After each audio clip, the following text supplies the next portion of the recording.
Bonjour et bienvenue dans cette nouvelle vidéo dans laquelle nous allons voir comment insérer des lignes et des colonnes dans une feuille de calcul Google Sheets. Alors tout simplement ici je me suis rendu compte que entre ma colonne A et B, j'ai oublié de mettre une colonne qui va s'appeler libellé ou alors nom de l'opération. Donc il y a plusieurs manières en fait d'insérer une colonne. La plus simple finalement c'est de sélectionner la colonne B par exemple, de cliquer droit et de voir ici le insérer une colonne soit à gauche soit à droite.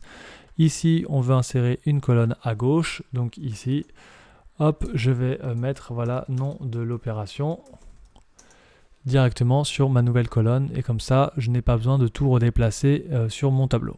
De la même manière, si je veux ajouter une ligne, je vais aller par exemple ici, cliquer droit sur la ligne numéro 2. Je vais insérer une ligne au-dessus, tout simplement parce que je veux rajouter une information qui est antérieure au 4 juin 2024 par exemple. Donc là, je vais mettre le 1er juin 2024.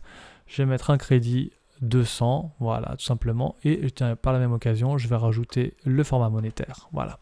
Et donc, pour aller insérer des lignes, voilà, c'est aussi simple que finalement faire un clic droit là où on en a besoin.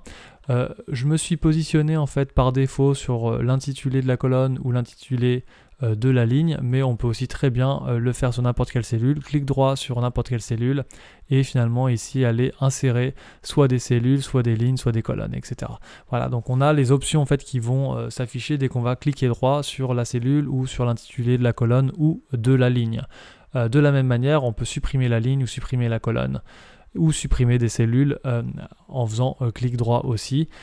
Personnellement, je préfère vraiment sélectionner une ligne entière, voilà, que ça soit en surbrillance, comme ça je suis sûr de ce que je vais supprimer. Donc là, si je fais supprimer la ligne, je suis sûr que c'est la bonne ligne que je supprime. Et pareil pour la colonne. Voilà. Donc ça, c'est après plus à vous de voir en fonction de votre utilisation. Mais voilà, c'est le clic droit, principalement l'accès au menu qui vous intéresse ici pour pouvoir insérer ou supprimer une ligne d'ailleurs.